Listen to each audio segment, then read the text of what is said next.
Assalamualaikum warahmatullahi wabarakatuh. Alhamdulillahilladzi anzalal qur'ana hudan linnasi wa bayyinatin minal huda wal furqan. Wassalatu wassalamu ala sayyidina Muhammadin ibn Abdillah sallallahu alaihi wasallam wa ala alihi wa sahbihi ajma'in, amma ba'd.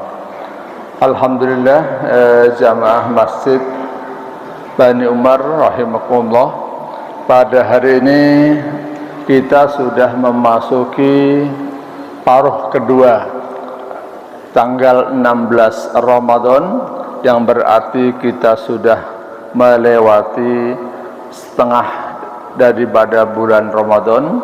Mudah-mudahan Allah Subhanahu wa ta'ala menambahkan umur kepada kita serta mendapatkan kesempatan untuk memaksimalkan Ramadan tahun ini, dan insyaallah kita bertemu dengan malam Lailatul Qadar. Amin, Allahumma amin.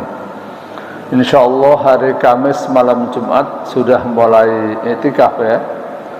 Malam Jumat, hari Kamis malam Jumat kita sudah mulai beriktikaf, mencari malam Lailatul Qadar yang insyaallah pahala amal perbuatan kita semuanya dilipat gandakan oleh Allah Subhanahu wa ta'ala.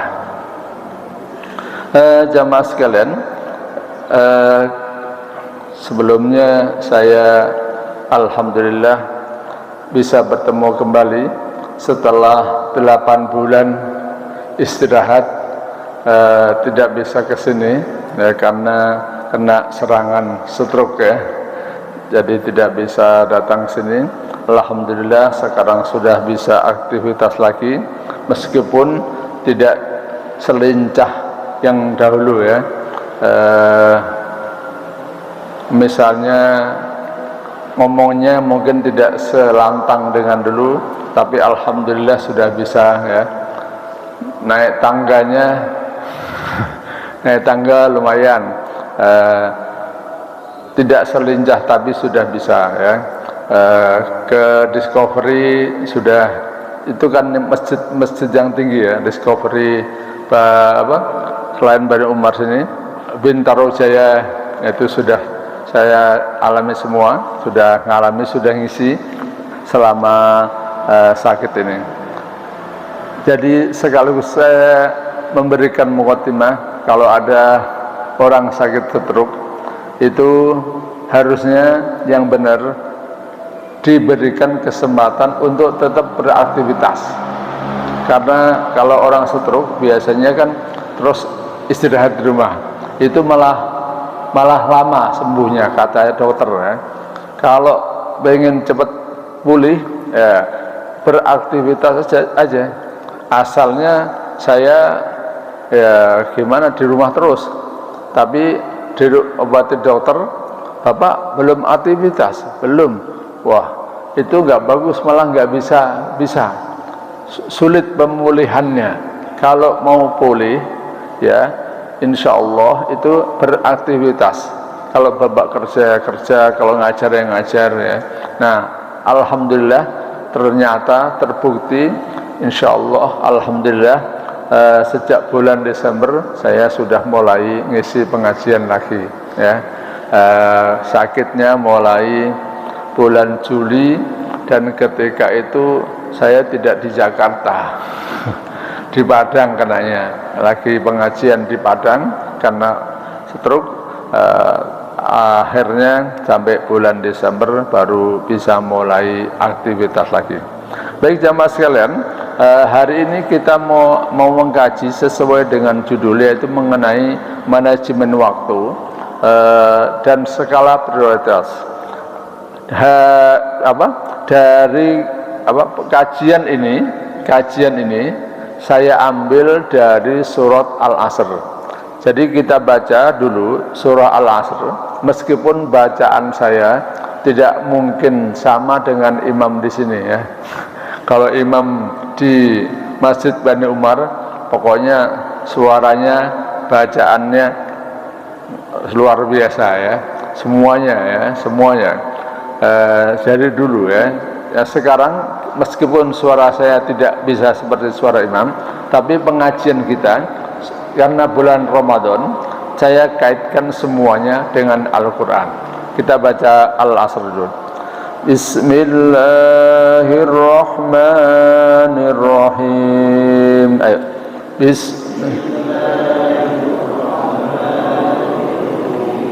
Wal 'asr innal insana lafi khusr إلا الذين آمنوا وعملوا الصالحات وتواصوا بالحق وتواصوا بالصبر. Ya, meskipun suara saya belum begitu jelas ya, tapi niat saya apa? Supaya kita mendapatkan bacaan Al-Quran juga ya, supaya kajiannya ini relevan dengan bulan Ramadan, khususnya nanti malam itu kita peringati sebagai hari Nuzulul Quran, turunnya Al-Quran, yakni turunnya Al-Quran kepada Nabi Muhammad Sallallahu Alaihi Wasallam yang pertama kali, yaitu di Gua Hira pada waktu umur Rasulullah 40 tahun ya. Selain nuzulul Quran, ada Lailatul Qadar. Inna anzalnahu fi Lailatul Qadar. Sesungguhnya kami turunkan pada malam Lailatul Qadar. Sebenarnya Lailatul Qadar itu pada malam berapa? 17 atau 21 sampai 30? Lailatul Qadar malam ke berapa? Malam sebelum malam terakhir ya? Ya, itu malam Lailatul Qadar. Tapi katanya inna anzalnahu fi lailatil, malam Lailatul Qadar itu turunnya Al-Quran. Jadi sebenarnya 17 Ramadan atau 21 ke atas. Iya Pak, ini tanya beneran ya. Sebelum saya lanjutkan kajiannya, gimana? 21 ke atas. Berarti nuzulul Quran bukan nanti malam ya? Kan inna anzalnahu, sesungguhnya kami turunkan. Lihat Quran terjemahnya kalau nggak percaya. Itu bukan saya yang terjemah loh. Jadi saya jelaskan dulu. Inna anzalnahu fi lailatul qadar, itu turunnya Al-Quran dari Allah Subhanahu wa ta'ala kepada malaikat ya.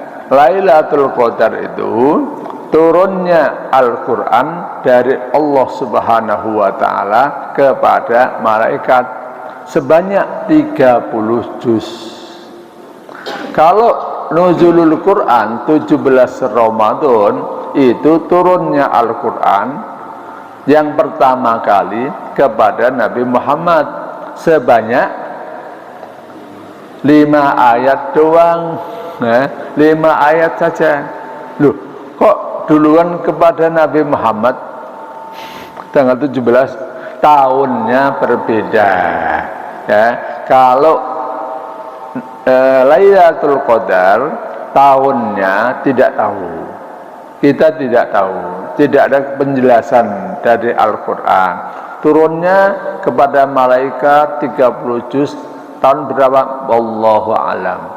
Tapi turunnya kepada Nabi Muhammad mulai 17 Ramadan ketika usia Rasulullah 40 tahun.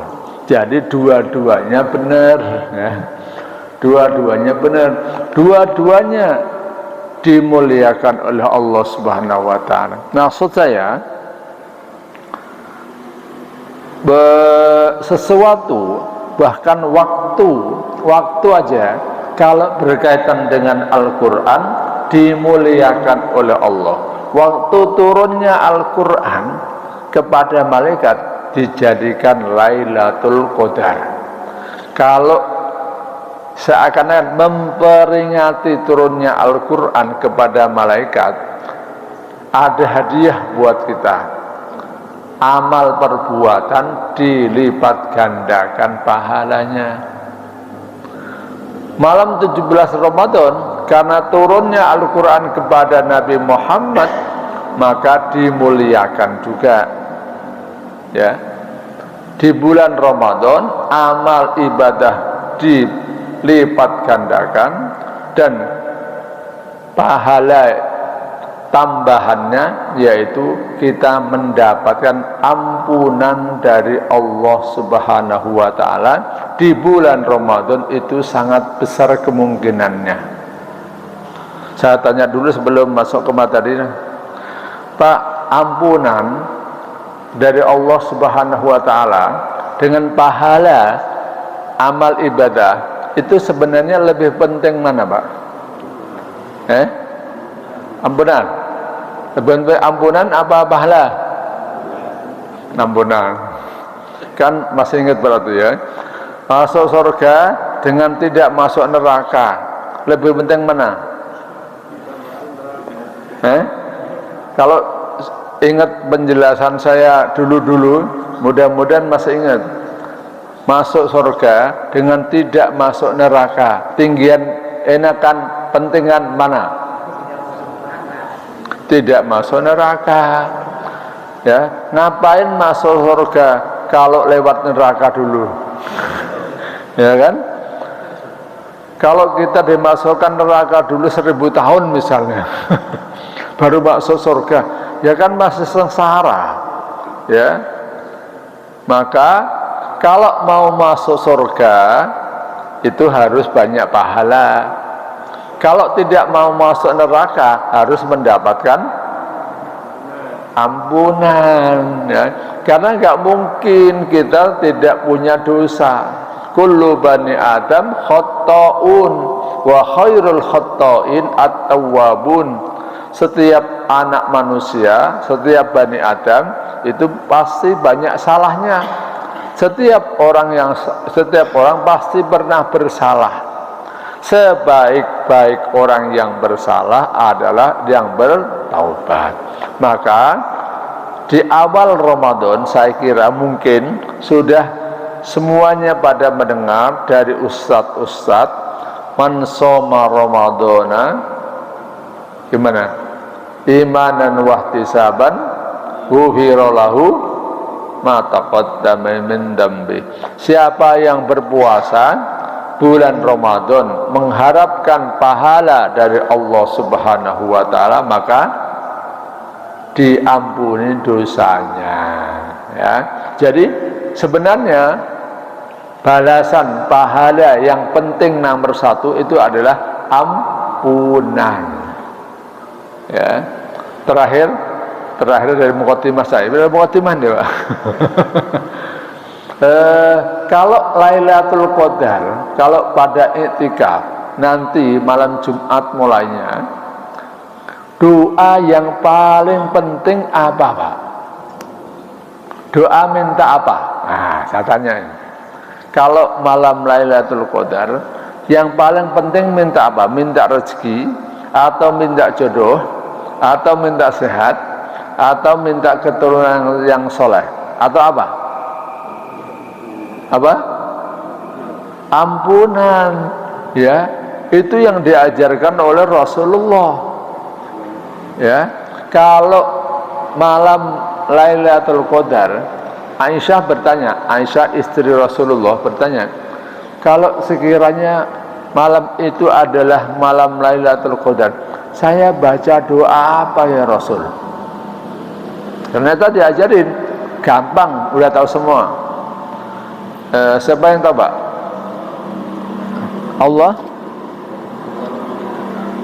Allahumma tuhibbul. Saya kasih hadiah, Pak. Saya kasih hadiah buku. Ini, Pak. Saya bawa buku hadiah buat hadiah. Ini, Pak. Silakan. Oh, tak kasih. Mohon maaf, tangan kiri ya. Iya. Ya. Ini hadiahnya. Ya, sama-sama.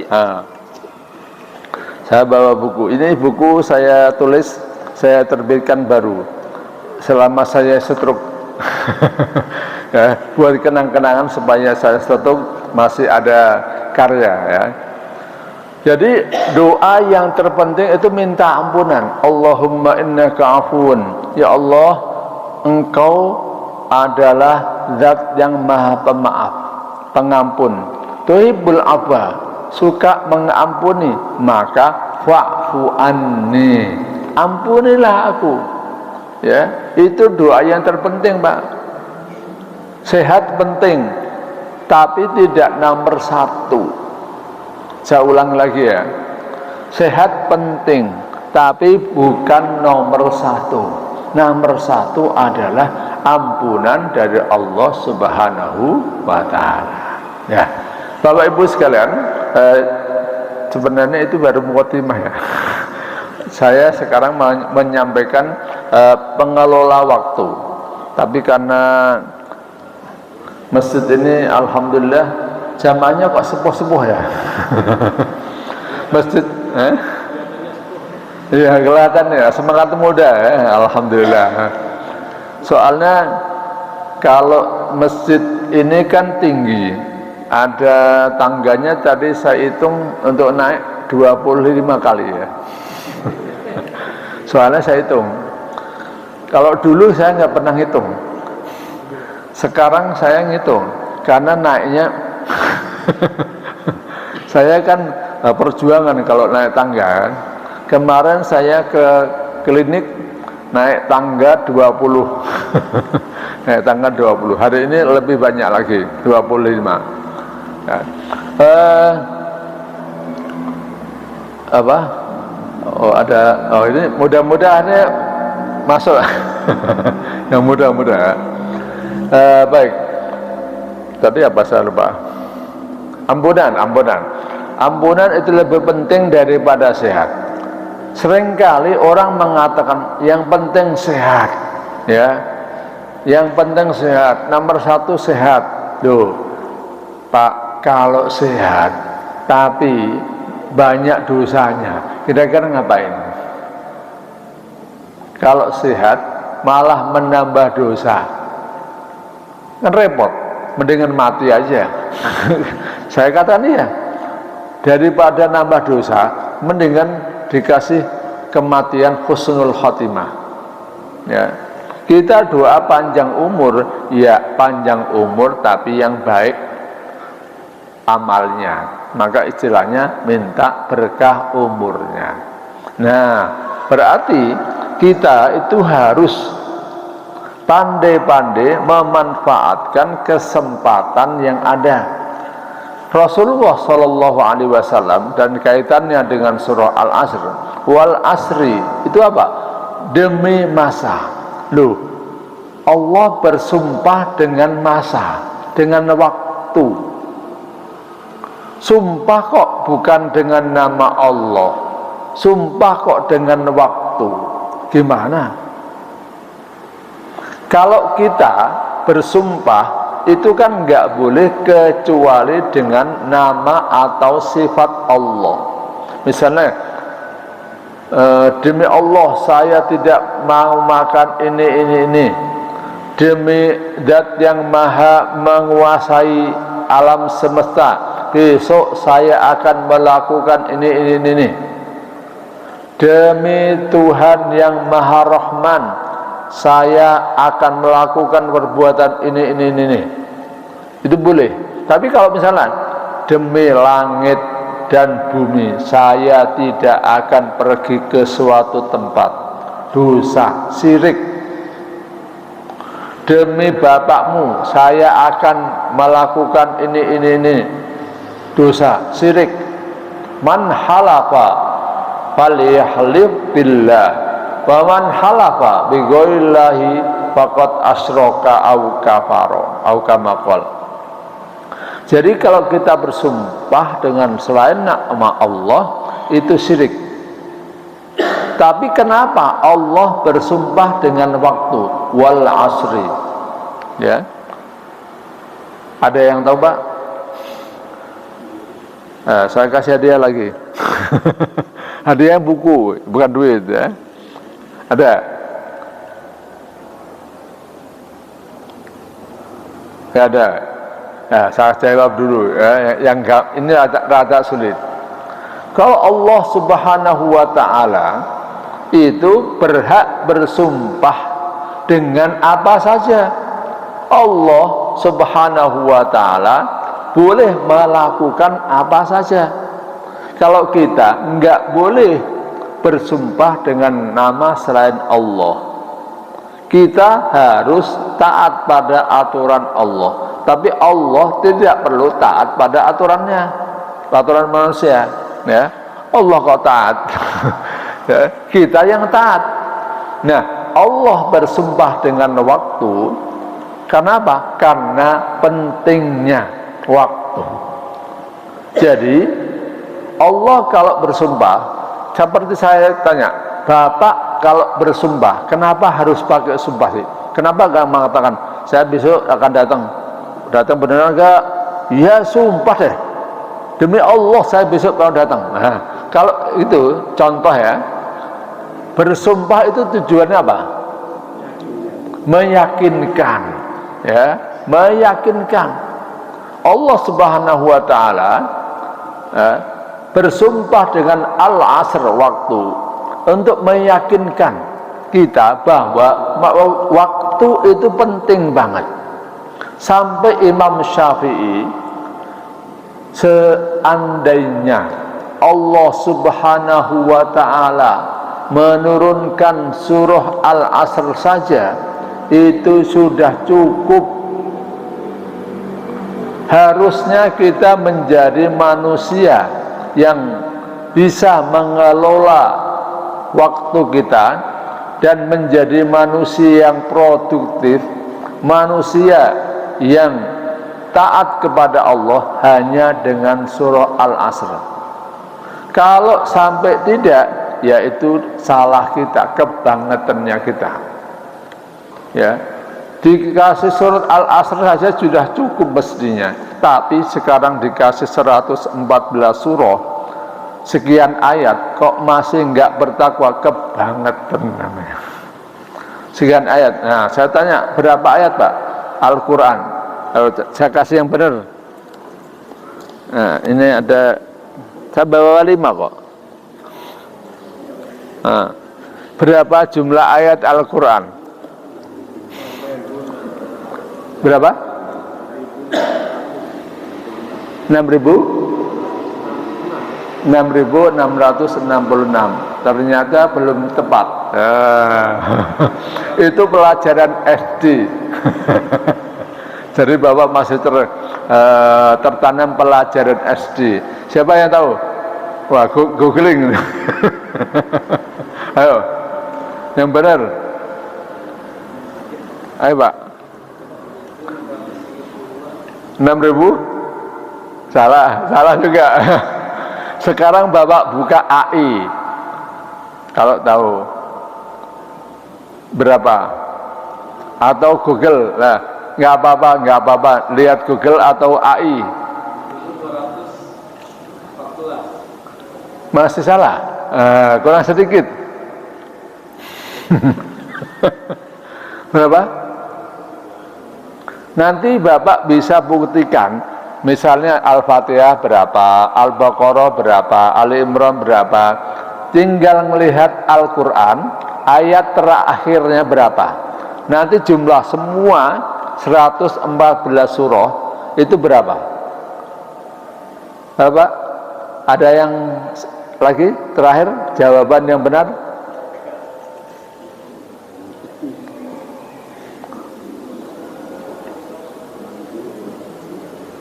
6.000? Ya, 6.236. Nah, silakan Pak, hadiahnya. Ini ya. Saya ada buku biar banyak baca. Ini saya kasih buku fikih. Ya, wa iyyakum insyaallah. Ya.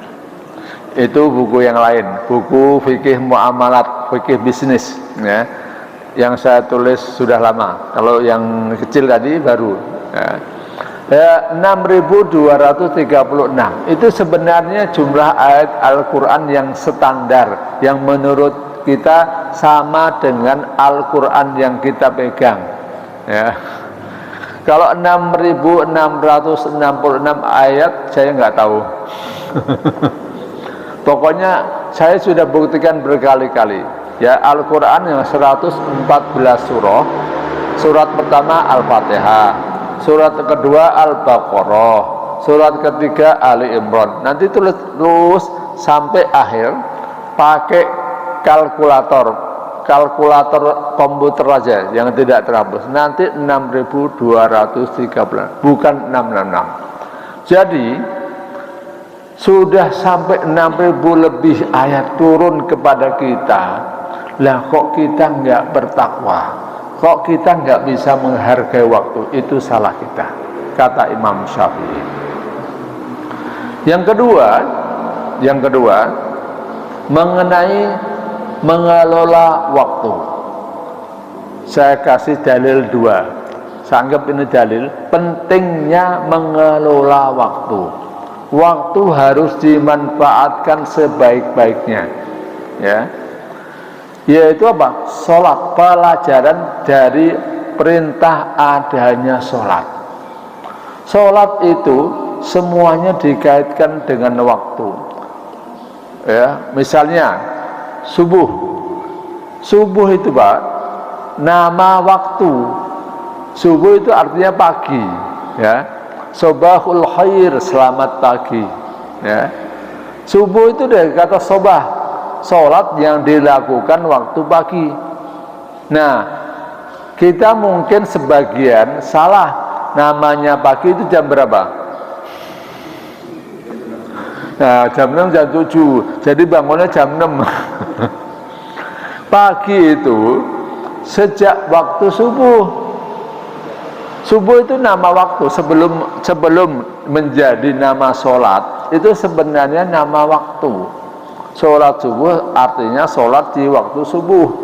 Nama lainnya fajar, ya. Duha itu nama waktu. Ketika matahari sudah mulai naik, itu namanya waktu duha, ya. Duhur itu nama waktu sebelum nama sholat, ya. Asalnya duhur itu ada minat dohiroti, ketika panas, matahari pas di tengah-tengah, waktu duhur. Asar begitu juga, maghrib juga, isya juga.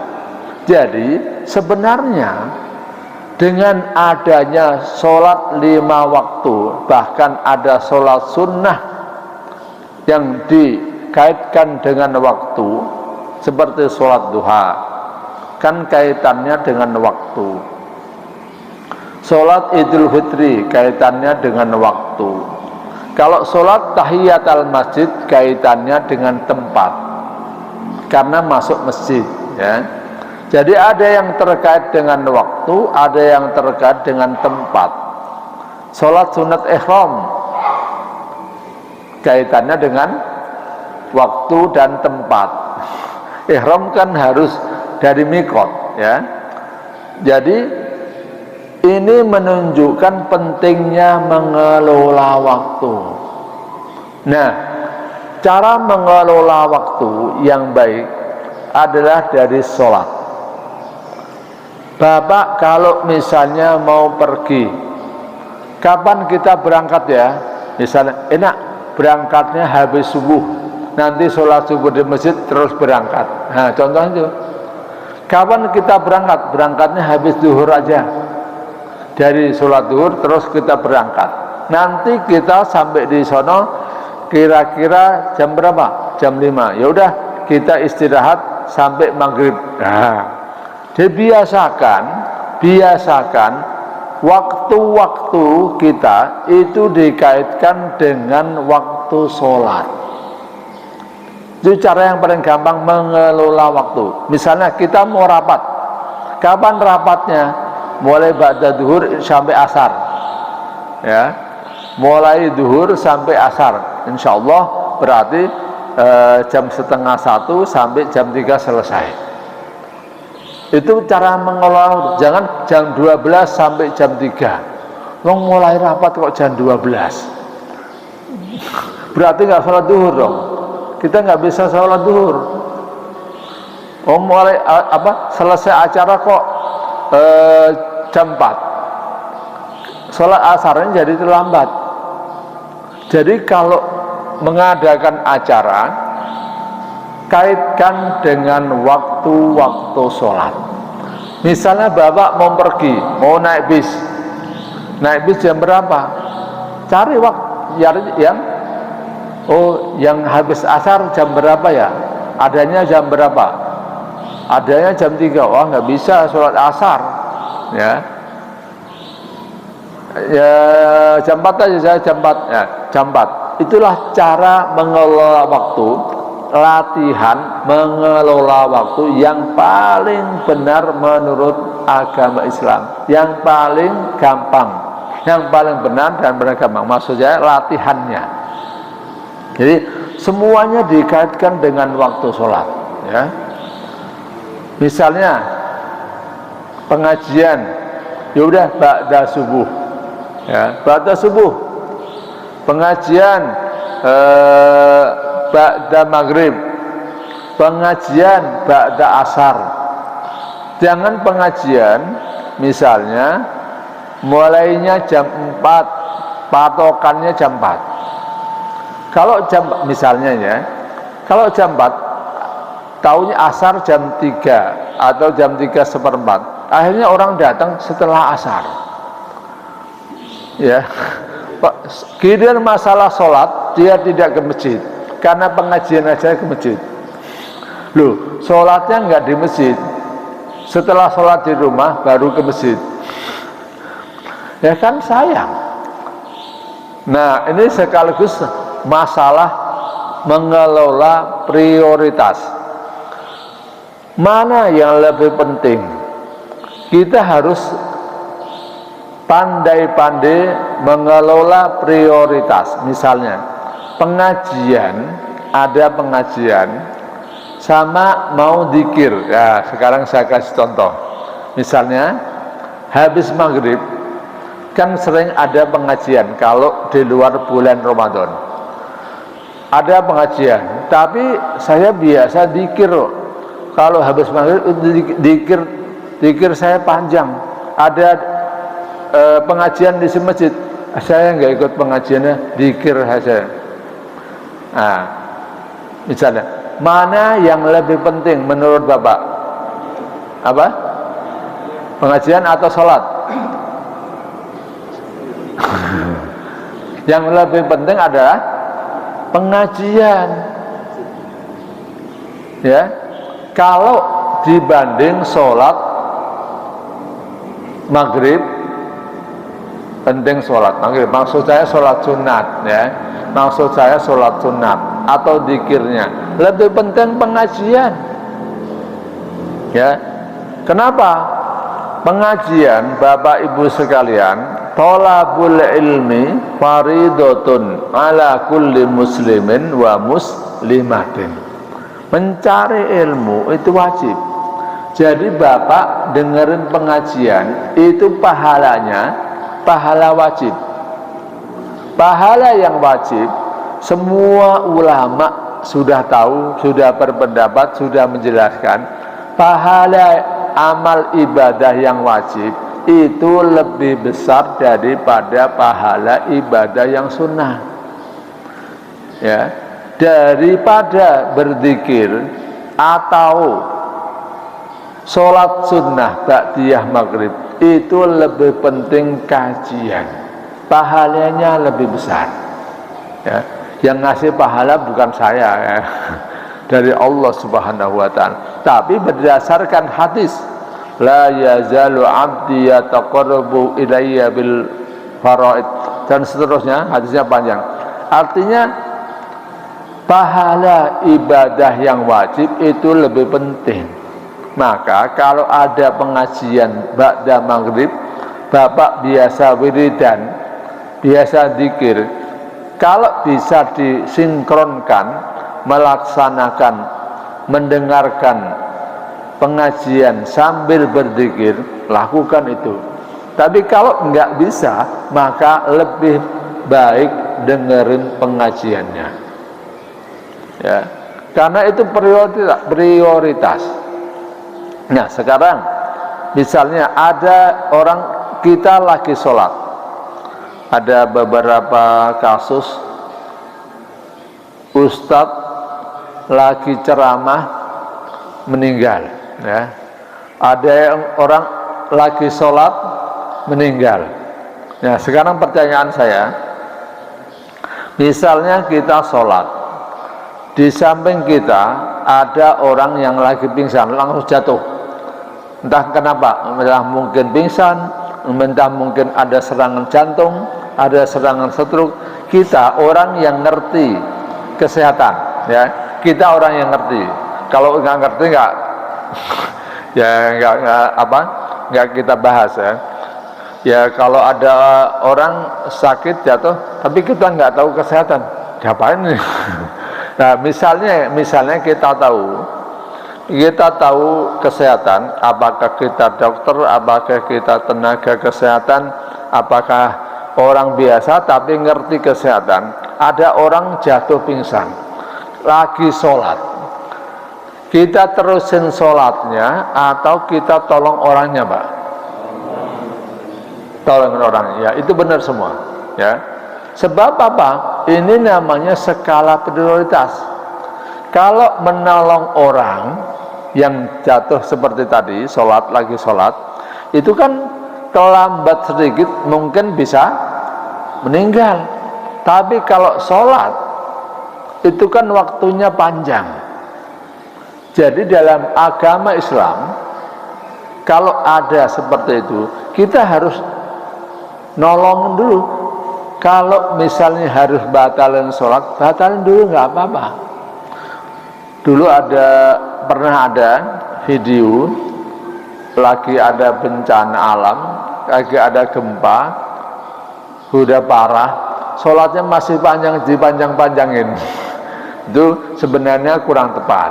Ya kalau ada gempa, ya kalau harus menyelamatkan, selamatkan dulu. Nyawa itu lebih penting karena terkait dengan waktu. Nyawa harus selamatkan sebentar. Tapi kalau sholat kan nanti bisa diulangi lagi.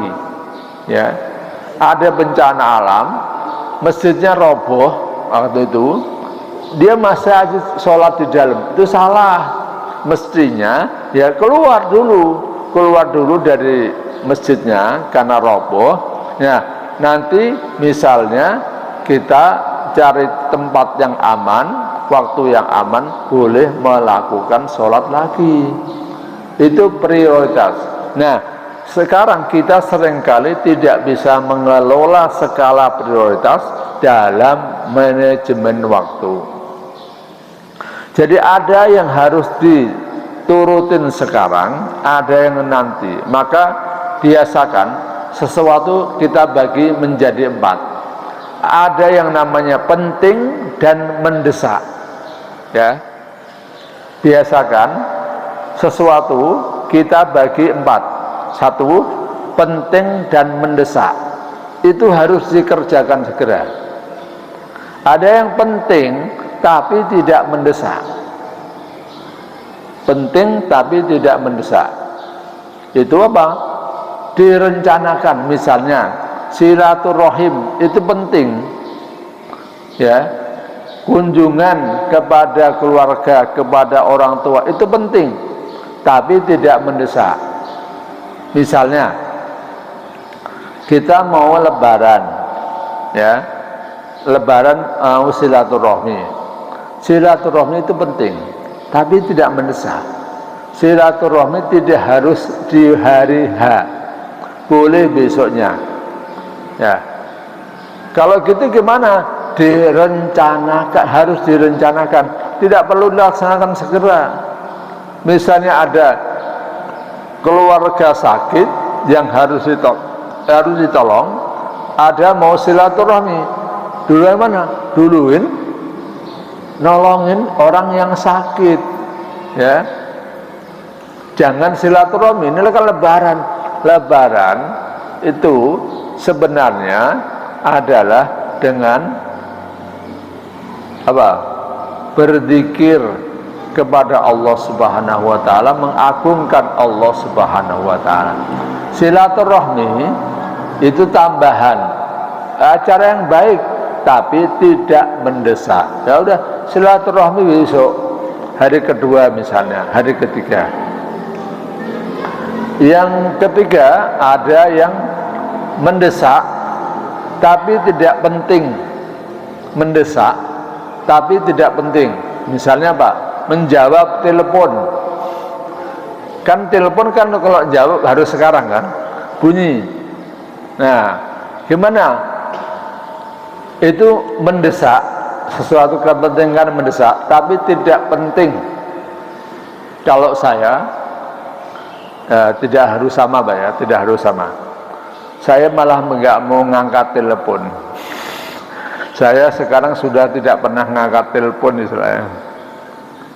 Jarang sekali mau. Belum tentu seminggu sekali mau ngangkat telepon. Karena apa? Orang yang telepon itu rata-rata tidak penting. Isinya ngajak ngomongnya rata-rata tidak penting. Paling apa? Nawarin kartu kredit, nawarin asuransi, nawarin utang, ya. Kalau yang kenal paling-paling BA. Kalau yang kenal ada penting, paling-paling kasih pesan, ya. Lawong yang penting saja ngasih WA kok, ngapain saya ngangkat telepon, ya.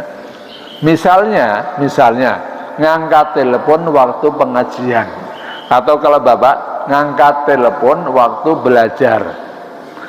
Nah, belajar lebih penting daripada ngangkat telepon, meskipun ngangkat telepon itu mendesak. Kalau nanti nggak bisa hilang, tapi kan penting mana, ya kan? Jadi saya katakan penting dan tidak mendesak. Itu apa? Biarin aja. Utamakan yang penting. Kalau lagi nganggur, nggak apa-apa, Bapak angkat teleponnya.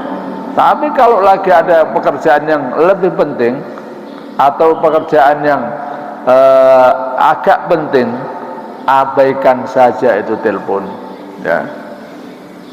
Nah, sekarang misalnya Bapak lagi sholat, telepon berdering. Di masjid sering, ya. Pas lagi sholat jamaah di masjid, telepon bunyi. Mana yang lebih penting? Kekhusyuan sholat, atau ngangkat telepon, atau matiin telepon, atau gimana? Gimana? Ya, harus dimatiin kalau sholat jamaah rame-rame, ya. Apakah matinya itu dimatiin menjadi off, ataukah seakan-akan ngangkat? Nggak apa-apa. Misalnya kita lagi sholat, kita jawab aja, karena jawab yang gampang itu ya, yes, ya. Misalnya diusap aja ke atas, yang hijau, ya, yang hijau diusap ke atas. Terus dia dengar sholat, kita jangan jawab, ya. Ntar Anda lagi sholat, ya. Jangan jawab. Jadi Bapak hanya supaya deringnya hilang, supaya tidak mengganggu. Itu lebih penting daripada Bapak biarkan. Bapak biarkan itu malah mengganggu orang lain. Satu masjid terganggu. Bapak, saya nggak mau lagi sholat kok megang telepon, kan nggak boleh lagi sholat. Sebagaimana itu tidak bagus, kalau Bapak ganggu sholat orang satu masjid, itu juga nggak boleh. Ya. Jadi prioritas. Jadi kalau bunyi, ya harus dihilangin bunyinya. Saya katakan tidak dijawab ya. Yang penting hilang bunyinya. Kalau perlu ceburin air.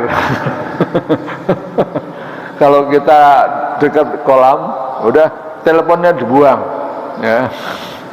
Maksud saya, pokoknya jangan sampai telepon kita mengganggu orang sholat. Itu lebih penting untuk kita kerjakan pada waktu itu. Nah, jadi Bapak Ibu sekalian, kita harus pandai-pandai memilah-milah antara yang penting dan mendesak, yang penting dan tidak mendesak, ya, yang tidak mendesak tapi tapi penting, yang paling terakhir tidak mendesak tidak penting.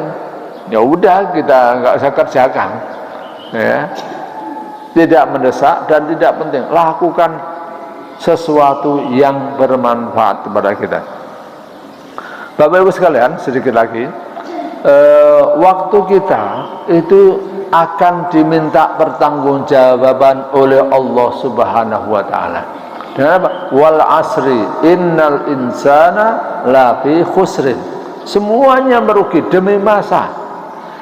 Kita tidak rugi kalau illal ladzina amanu wa amilus sholihat wa tawassaw bil haqq wa tawassaw bis sabr. Nah, dari sini sebenarnya ada pelajaran yang kita perlu pahami dari surat Al-Asr. Antara lain adalah yang penting itu yang menyangkut masalah iman, yang menyangkut masalah amal soleh, yang menyangkut masalah tawassaw bil haq dan tawassaw bis sabr.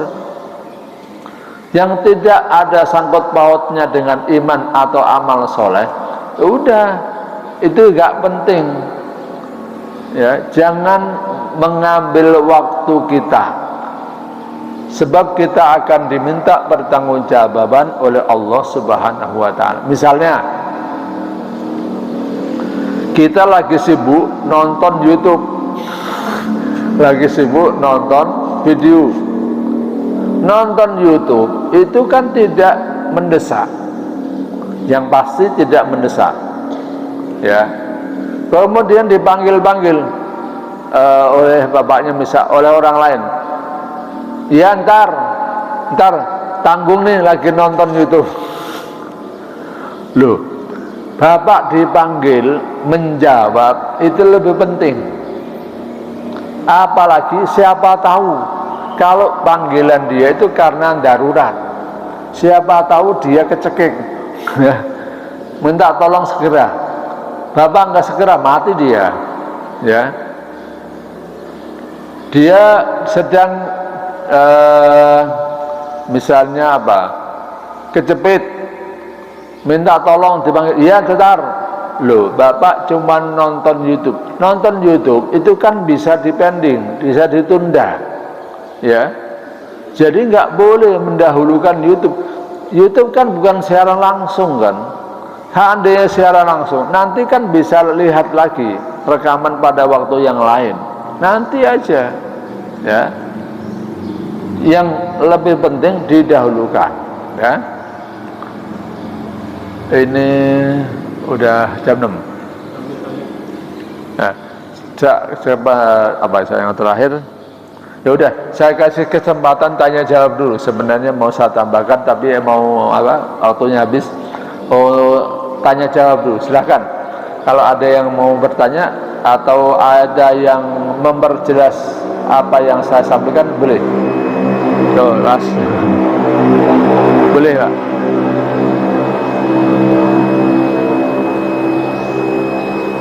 Itu tanda waktu terbit matahari ya. Saya kasih keterangan sedikit. Sholat syuruk itu yang benar bukan pas terbit, tapi 15 menit kurang lebih setelah waktu terbit. Waktu terbitnya matahari, kalau Bapak baca hadis, ada 3 waktu yang kita tidak boleh melaksanakan sholat sunnah kecuali di tanah suci, ya, kecuali di tanah suci, yaitu ketika matahari terbit, ketika matahari pas di tengah, ketika matahari pas terbenam. Nah, sholat syuruk biasanya orang masih banyak yang salah paham itu. Itu sebenarnya sholat duha yang di awal waktu. Sholat duha yang di awal waktu. Makanya saya perhatiin di Madinah, di Masjid Nabawi, jadwalnya itu ditulisnya gini, 15 menit setelah syuruk, ya, itu waktu sholatnya, ya, di Madinah. Ketika saya belum setruk ya, sudah 8 bulan saya nggak umroh lagi ya. Sebenarnya termasuk rencana umrohnya saya bulan Agustus, tapi saya sakit ketika bulan Juli, jadi batal. Tiketnya dibatalin, hotelnya dibatalin, itu jadi saya tidak lihat lagi.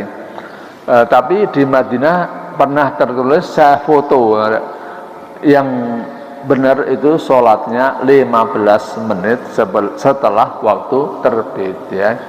Silahkan Bapak, ada yang tanya jawab, masih ada buku untuk hadiah yang bertanya, masih ada ini buku hadiah yang bertanya, silakan Pak. Ya. Waalaikumsalam warahmatullahi. Kita mohon diperjelas lagi, sehat itu lebih penting. Apa? Sehat. Nah. Tapi ada yang jauh lebih penting. Ya boleh.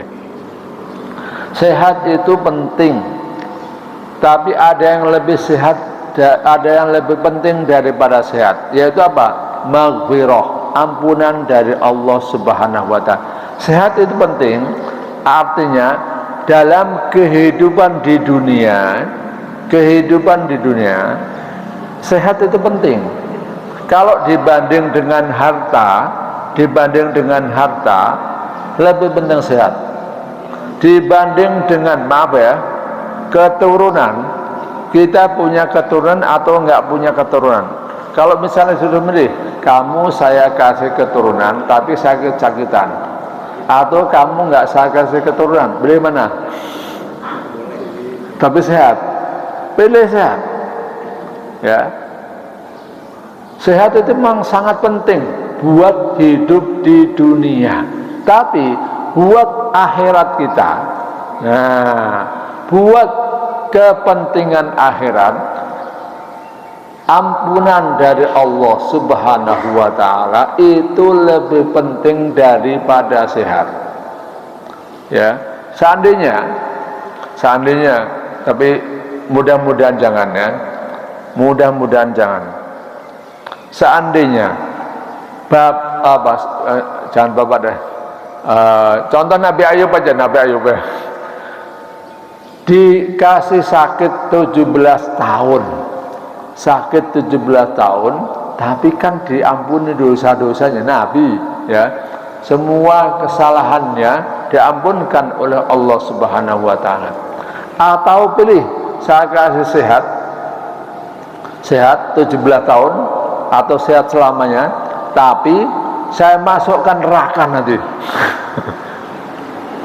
Maka lebih baik sakit tapi nanti saya di akhirat masuk surga. Nah, yang tidak pernah sakit, nggak mati-mati, itu siapa, Pak? Setan. Bukan Allah. Allah kan nggak pikir apa, nggak perlu kita bicarakan pasti ya. Makhluk ya, makhluk maksudnya. Makhluk yang sehat terus dan panjang umur itu siapa? Setan ya. Makhluk yang panjang umur dan sehat terus. Maka setan itu jago dalam menggoda manusia. Nabi Adam masih kalah. Nabi Adam masih kalah ya. Jadi untuk akhirat lebih penting maghfirah, ampunan dari Allah Subhanahu wa taala ya. Jadi seandainya, tapi saya tidak doakan, saya mudah-mudahan Bapak semua sehat. Seandainya seperti yang terjadi pada Nabi Ayub, sakit 17 tahun, nggak apa-apa kalau masuk surga langsung. Kalau di akhirat nanti langsung masuk surga ya. Daripada hidup sehat tapi nggak dapat ampunan, ngapain di akhirat sengsara. Nanti Bapak cari sejarah anaknya Umar bin Khattab. Umar kan dulu kan belum beriman kan ya. Diriwayatkan katanya anaknya Umar itu ada yang dicambuk oleh bapaknya sendiri setelah masuk Islam. Anaknya Umar ya, saya agak lupa dan memang bukan spesialis saya, tapi saya tahu ada anaknya Umar yang dicambuk sendiri oleh bapaknya. Kenapa? Umar pilih, lebih baik kalian saya cambuk demi menegakkan hukum Allah, biar nanti di akhirat ketemu di surga, daripada sekarang saya kasihani kamu, saya nggak tegakkan hukum Allah karena anaknya berzina ya, anaknya berzina. Daripada kamu saya biarkan berzina, kok dibiarkan, kan saya berdosa, saya sebagai bapaknya nanti malah nggak ketemu di surga. Jadi rasa sayangnya Umar, akhirnya anaknya sendiri dicambuk sampai akhirnya mati ya. Tapi Umar kenapa? Demi rasa sayangnya kepada anak supaya ketemu di surga. Jadi oleh sebab itu Bapak Ibu sekalian, mintalah kepada Allah, jangan hanya panjang umur, jangan hanya sehat, minta umur yang barokah. Umur yang barokah itu bertambah baik. Tambah umurnya, tambah dekat kepada Allah. Tambah umurnya, tambah sehat. Tambah umurnya, rezekinya tambah banyak. Nah, kalau panjang umur, duitnya banyak, badannya sehat, rajin ke masjid. Nah, boleh ya. Ngapain panjang umur tapi malah nggak pernah ke masjid, atau malah bejat, atau nggak punya duit, juga sayang, kasihan ya. Kan kalau tua nggak punya duit kan repot ya, karena nggak bisa bekerja. Kalau nggak punya tabungan gimana ya? Makanya mintalah umur yang barokah. Singkatnya barokah. Barokah itu ada ziyadatul khair, bertambah baik. Bertambah baik dunianya, artinya tambah sehat, tambah kaya ya, tambah dekat kepada Allah Subhanahu wa ta'ala. Itu diistilahkan barokah. Maka hadis yang terkait dengan hal ini, khairun nas anfa'uhum linnas, sebaik-baik manusia itu adalah yang bermanfaat bagi orang lain. Saya kasih contoh, saya nulis buku ya, lagi stroke Saya ingin saya bisa memberikan manfaat kepada orang lain. Jangan sampai ketika saya sakit, udah nggak ada apa-apanya, nggak ada gunanya. Saya ingin bermanfaat, tetap memberikan manfaat kepada orang lain dengan menulis buku ini. Ya, yang meskipun hanya kecil, ini hanya kumpulan 30 hadis. Tapi kalau dijadikan kultum Ramadan pas. Ya. Hadis-hadis yang menyangkut tentang Ramadan dan menyangkut tidak terkait langsung dengan Ramadan, tapi perlu diketahui pada waktu puasa. Ya. Terus ada lagi, saya baca buku ini, bacakan hadisnya itu di IG, Instagram dan TikTok. Ya, setiap hari satu hadis saya bacakan di Instagram sama TikTok. Kenapa? Karena saya sekarang nggak bisa ceramah banyak-banyak. Saya sementara batasin sehari satu saja. Ya, biar yang penting ada aktivitas, ada yang bermanfaat bagi orang lain. Kalau pekerjaan, maaf ya, saya masih kerja di perusahaan. Ya, insya Allah aman. Ya, kalau dari sisi pekerjaan, gajian, insya Allah aman. Masih kerja di perusahaan. Tapi saya dulu biasanya kan ngajar, ya, memberikan manfaat, nasrul ilmi. Sekarang kok nggak bisa banyak-banyak karena kondisi kesehatan. Ya udah, saya TikTok, ada TikTok RTA Darul Jannah, Rumah Tahfidz Al-Quran Darul Jannah. Itu saya mulai juga pada waktu stroke. Saya punya rumah tahfidz, ya, mengelola rumah tahfidz Masjid Darul Jannah. Itu mulai pas stroke Agustus. Ya, sekarang ada santrinya, ya meskipun tidak banyak, 11. Ya, rumah tahfidz gratis. Ya, itu saya kelola mulai stroke. Ya, pokoknya biar bermanfaat kepada orang lain. Ya, semangat niatnya memberikan manfaat kepada orang lain. Jadi intinya jangan hanya panjang umur, jangan hanya sehat, tapi sehat yang barokah dan umur yang barokah. Silakan Pak, saya kasih bukunya. Silakan, pilih yang mana boleh. Ini ada yang tipis, ada yang tebal. Makasih Ustaz. Ya, Saya boleh pilih? Boleh. Ini ya. Ya, boleh, silakan. Sama. Ya. Sama-sama. Oh, silakan, ada satu lagi. Ya, silakan Pak. Nah, silakan dua. Ya, dua. Silakan. Waalaikumsalam warahmatullahi wabarakatuh. Waalaikumsalam. Ya.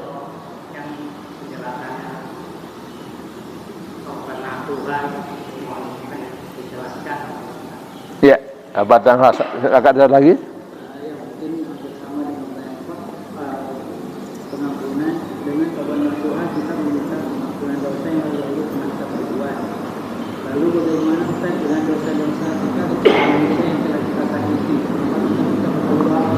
Ya.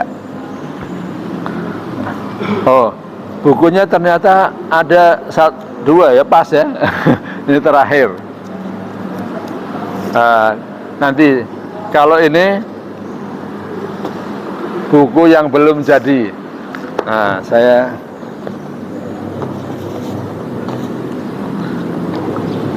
selain ini masih ada dua buku ya, pas ya, buat dua penanya. Saya ada buku tapi belum jadi, baru ini, baru idenya baru sekarang, baru saya tulis nanti kalau sudah sempurna baru jadi buku saya terbitkan. Saya jawab dua pertanyaan dari dua orang, masalah taubat nasuha dan masalah dosa kepada orang. Saya jawab bahwa dosa itu ada dua, dosa kecil dan dosa besar. Kalau dosa-dosa kecil ada kalanya diampuni oleh Allah meskipun orang itu belum bertaubat. Enaknya saya kasih tahu, dosa kecil tanpa bertaubat itu bisa jadi Allah mengampuni. Ya, misalnya apa? Dengan sholat Allah mengampuni dosa kita. Dengan puasa Allah mengampuni dosa kita. Dengan salaman musafahah Allah mengampuni dosa kita sesama manusia. Dengan haji Allah mengampuni dosa kita. Itu adalah menyangkut dosa-dosa kecil saja. Jadi ketika Ustadz mengatakan siapa yang puasa karena mengharap pahala dari Allah, itu bisa menghapus dosa-dosa yang telah lalu, itu maksudnya dosa-dosa kecil. Umroh yang satu dengan umrah berikutnya itu bisa menghapus dosa-dosa antara kedua umroh. Sholat Jumat yang satu dengan sholat Jumat berikutnya itu bisa menghapus dosa-dosa antara dua sholat Jumat.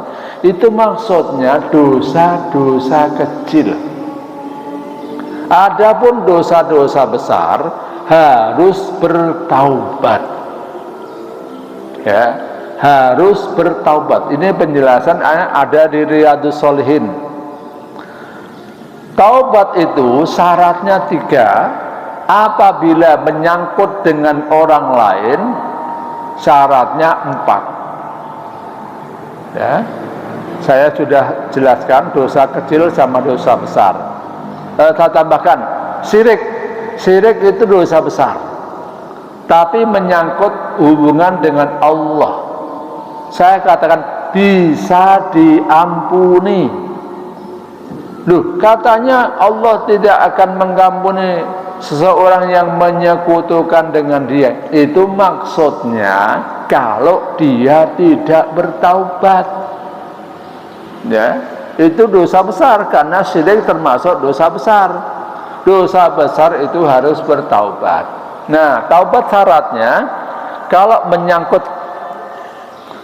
hubungan dengan Allah, syaratnya 3. 1, kita harus menyesal. Tidak boleh bertaubat dosanya tapi malah diceritakan kemana-mana karena bangga. Oh, saya pernah main judi sampai menang. Wah, saya pernah judi sampai ke Las Vegas.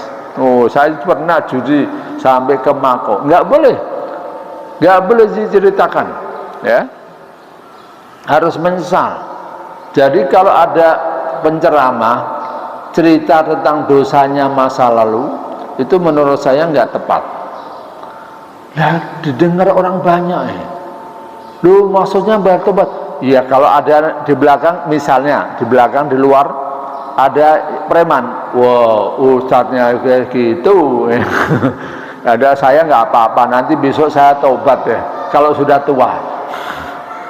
Jadi jangan diceritakan, ya. Udah, taubat itu urusan kita dengan Allah kan, ya. Menyesal, jangan diceritakan. Kalau di dalam hadis itu namanya apa? Aduh, saya lupa. Istilahnya lah, lupa ya. Istilahnya orang yang pamer ya. Orang yang pamer, misalnya malam berbuat maksiat, tidak ada yang tahu, malah diceritakan. Itu orang yang mujahirin namanya, mujahirin ya, bukan mujahidin, bukan muhajirin, mujahirin. Mujahirin itu orang yang pamer kemaksiatan, ya, nggak diampuni. Kalau pamer kemaksiatan malah nggak diampuni. Yang kedua adalah stop kemaksiatannya, ya. Kalau misalnya minum khamr, ya udah nggak boleh. Misal saya biasanya seminggu sekali, sekarang saya sebulan sekali deh. Itu namanya bukan menyetop, itu mengurangi. tidak bisa diampuni. Kalau ayatnya wa man ada faulaika ashabun nar, contohnya masalah riba. Kalau taubat, ya udah, jangan kamu ambil ribanya. Kalau kamu masih ambil, neraka tempatnya. Ya, jadi sekali menyesal, kedua kali syaratnya stop, ketiga berazam untuk tidak mengulangi lagi. Ada kemauan, ada tekad untuk tidak mengulang lagi. Itu kalau hubungan dengan Allah. Tapi kalau hubungan dengan manusia tambah satu, harus minta maaf kepada orang yang didolimi atau disakiti. Kalau menyangkut harta benda atau sesuatu, harus dikembalikan. Maka, wah ini saya emosi. Dosanya koruptor itu susah diampuni. Saya katakan susah, ya, karena dia kalau korupsi harta negara, dia harus minta kepada orang-orang se-Indonesia. Saya ini Pak, kalau dengar korupsi kesel banget. Saya nggak rela. Kenapa? Saya bayar pajak mahal-mahal, dikorupsi mereka. Ya, saya nggak sebutkan pajak saya, tapi saya bayar pajak itu kan lebih dari 100 juta. Bayar pajak mahal-mahal, maksudnya untuk pembangunan negara, ternyata malah dikorupsi oleh pejabat-pejabat. Saya kesal terus terang. Kalau dengar orang korupsi negara, ya Allah, astagfirullah. Korupsi kok sampai 1 triliun, 2 triliun, buat apa? Ya, nggak masuk akal, nggak habis duitnya, nggak mungkin bisa habis. Ya, jadi dia harus minta maaf kepada saya juga, kepada rakyat Indonesia yang merasa memiliki. Ya, nah kalau korupsi itu kan masya Allah susah. Ya, minta maaf kepada orang, kapan dia bisa minta maaf kepada orang se-Indonesia atau orang yang bayar pajak saja? Susah.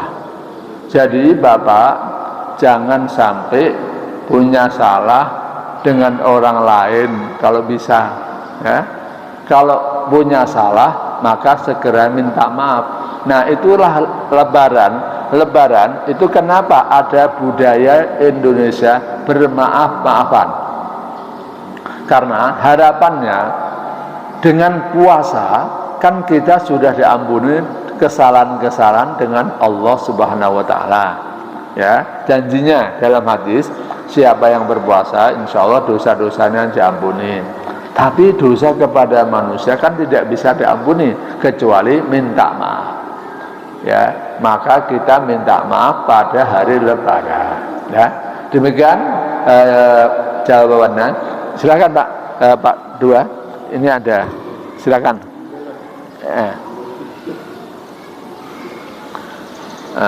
Bapak yang ini duluan, milih yang mana? Ya, boleh. Asih. Ya, silakan. Ya, alhamdulillah. Sudah saya jawab semua pertanyaan-pertanyaan dan waktunya sudah 15 menit, cukup untuk kita. Sekarang sudah boleh sholat sunnah 2 rakaat, dan barang siapa sholat sunnah 2 rakaat setelah duduk di masjid i'tikaf, insya Allah mendapat pahala seperti orang yang umroh dan orang yang haji sempurna.